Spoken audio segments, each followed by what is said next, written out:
Le parcours, c'est une méthode d'entraînement qui permet de franchir les obstacles dans le milieu urbain ou dans le milieu naturel. C'est une arme qu'on aiguise, on s'entraîne et si un jour il y a un problème, on sait qu'on peut s'en servir. Ça peut être l'art de la fuite, de la poursuite, d'aider quelqu'un qui a un problème quelconque. Moi, ça m'est déjà arrivé de monter au deuxième parce que le mec il a oublié ses clés. Et c'est tout con quoi, il est juste là, il sait que sa fenêtre est ouverte, il a pas ses clés et il me dit vous pouvez pas...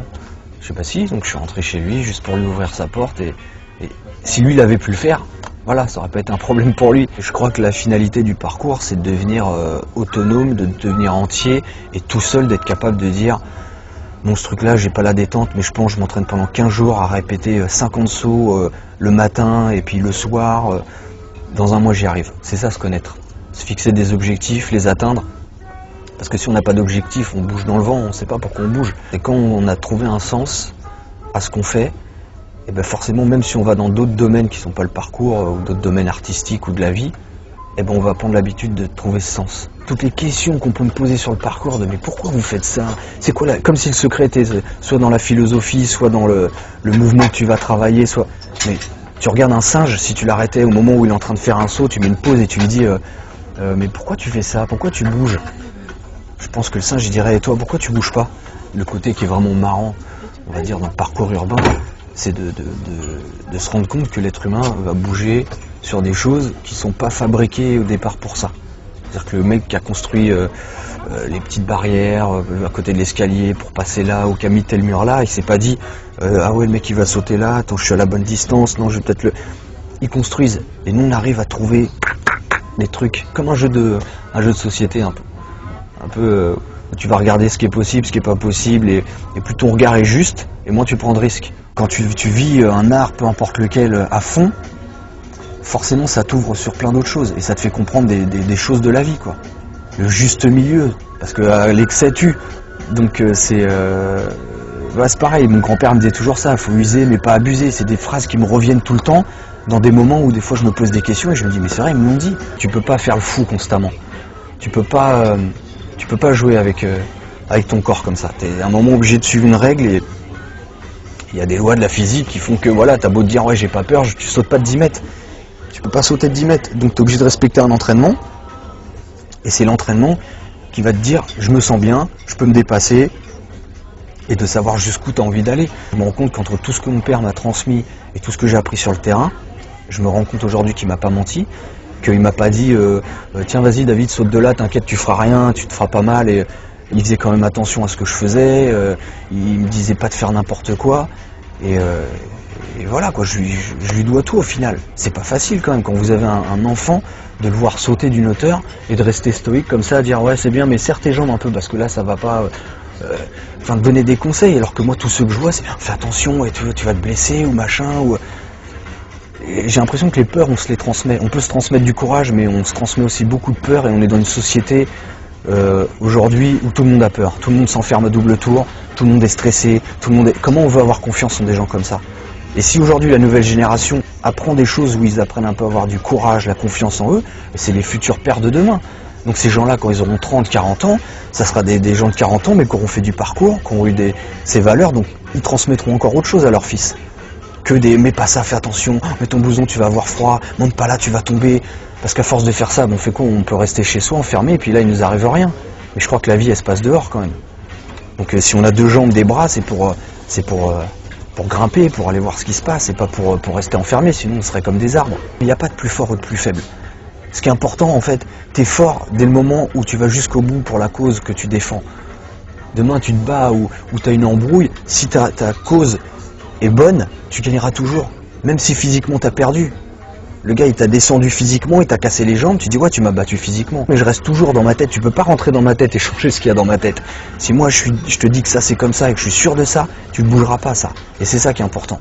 Donc maintenant dans le parcours, tu peux te blesser, tu peux avoir quoi que ce soit, mais c'est pas parce que même moi personnellement demain je me blesse dans le parcours, ça peut m'arriver, et je croirai toujours aux mêmes valeurs. Parce que même les animaux, ça leur arrive de tomber aussi. Ils font des chutes, sauf que quand ils se plantent, voilà, c'est pas du béton, quoi. Ça se rapproche vraiment des arts martiaux. Dans la méthode de s'entraîner, dans la volonté de répéter un mouvement, une technique, on va dire, c'est collé aux arts martiaux, je crois. Je crois que c'est vraiment la même philosophie, la même façon d'appréhender les choses, de voir un adversaire, de dire ok bon lui il est grand, ok va falloir que je tape plus bas parce que ceci, cela, ou il a l'air d'être rapide donc je vais essayer de... Suivant l'adversaire, on modifie sa technique, on sait où il va falloir faire attention, machin, le gars il se combat, fait du combat rapproché, combat au sol. Quand tu arrives sur un obstacle c'est pareil. Bon qu'est-ce qu'il y a, ok je vais attraper ça, mais si je glisse où c'est que je peux me rattraper, bon il y a ça, boum boum boum, ça t'apprend à regarder. Mais c'est vraiment le même, enfin pour moi le même mécanisme quoi. Mais je crois que la peur elle est tout le temps là. C'est qu'à un moment tu as la confiance, que au moment que tu vas faire un saut tu dis celui-là ça fait quand même 500 fois que j'ai répété ça à côté et sur les 500 je me suis pas planté, pourquoi maintenant que je tente là je tomberai? Parce que la peur fait un peu perdre la mémoire aussi. Comme quelqu'un, ben, j'en reviens toujours au combat, le gars il est là, dans son club, il a fait ses mouvements toute l'année, hop, on lui a fait ses parades, et le jour où il se fait embrouiller, gros coup de pression, le mec il lui parle pas comme le prof, parce qu'il en a rien à foutre qu'il fasse des arts martiaux et qu'il lui fait juste comprendre que si le gars il donne pas son portefeuille tout de suite, il va se faire démonter, et le gars il est en panique, et t'as envie de dire, hé réveille, t'as fait quoi pendant un an? Tu t'es pas entraîné pour ce moment-là? Bah, oui mais je sais pas, parce que là je suis paralysé par... Donc t'as rien appris, alors ça t'a servi à rien. Moi je le vois comme ça, normalement l'entraînement doit faire que quand tu es en situation réelle, tu réagis direct. Et plus tu vas t'entraîner dans une situation qui se rapproche de la réalité, plus le jour où tu es confronté à la réalité, il n'y a pas de changement. Parce que le vrai, c'est quand tu es confronté au vrai. C'est tout quoi.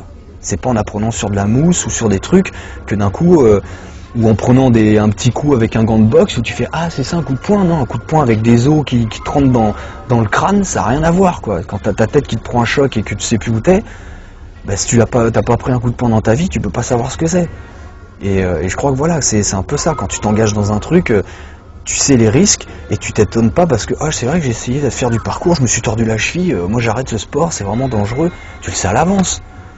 Tu le sais à l'avance, un chasseur ou n'importe quoi, le mec dans les tribus il grimpe dans les arbres, ça leur est arrivé de tomber, de s'écorcher, de s'ouvrir, mais c'est, eh ouais mais on est obligé de passer par là, sinon on mange pas ce soir, on est obligé de grimper dans l'arbre. Dès le moment où tu sors de chez toi c'est dangereux, quand tu descends dans le métro c'est dangereux. Tu peux être au bord du métro avec ton portable, toi tu te crois en sécurité, et puis t'as l'autre qui court parce qu'il y a son pote qui veut rattraper, il te bouscule, tu tombes sur la rame. Toi tu voulais pas y aller, mais voilà, ça arrive n'importe quel moment de la journée. Donc quand t'as compris ça, c'est le jour où tu dois partir, tu pars. Donc à un moment fais les choses et vis ce que tu dois vivre et arrête d'être dans des frayeurs. Ah non il faut pas faire ça parce que le gars non moi je fais pas de voiture, moi je conduis pas parce que ça peut être dangereux la voiture, il y a plein d'accidents et puis tu traverses la route, tu te fais renverser. Le gars il s'enferme à double tour chez lui pour pas qu'on rentre et puis il y a une fuite de gaz, tout l'immeuble explose. Il n'y a pas vraiment de trucs à faire pour se protéger du danger ou prendre moins de risques. La vie c'est un risque déjà. La vie c'est un risque permanent. On prend des risques tout le temps. Quand on parle avec des gens, quand on s'engage, quand on donne sa confiance à quelqu'un, on prend un risque. Donc le truc c'est d'être prévenu et puis de vivre avec. Mais les gens qui regardent, ils disent oh, t'as vu il est sur le mur de l'école et tout, il répète, il a pas le droit d'être là, oh là là. C'est les gens qui te donnent cette impression que tu fais un truc interdit, mais toi tu dis à quoi là? Là un chat il vient ou un oiseau il se pose sur le truc, tu vas pas lui jeter des pierres. Pourtant c'est un être vivant, il a un cœur à l'intérieur. Pourquoi juste parce que moi je suis une personne et que je peux parler, là vous allez me dire eh, tu sais que t'as pas le droit d'être là, qu'est-ce que tu fous sur le mur je sais pas, et toi, qu'est-ce que tu fais à me regarder, toi? Si tu tournes ta tête, en fait, là, et que tu marches tout droit, tu me vois pas. Je te gêne pas. Donc, fais ta route, va là, si t'allais chercher du pain, va acheter ton pain, rentre chez toi, et puis, qu'est-ce que t'as à rentrer dans mon truc? Et en plus, quand tu me parles, tu me perturbes, et ça se trouve, je vais faire le saut et je risque de me planter à cause de toi. Parce que tu m'as énervé à rentrer dans ta discussion, je me concentre sur mon truc, je te regarde, je saute, bam, je me blesse. Et là, tu fais quoi? C'est toi qui vas venir, qui va m'emmener au secours ou machin? Donc, si c'est pas, ce que t'as à me dire est pas plus important que ce que j'ai à faire, trace ta route.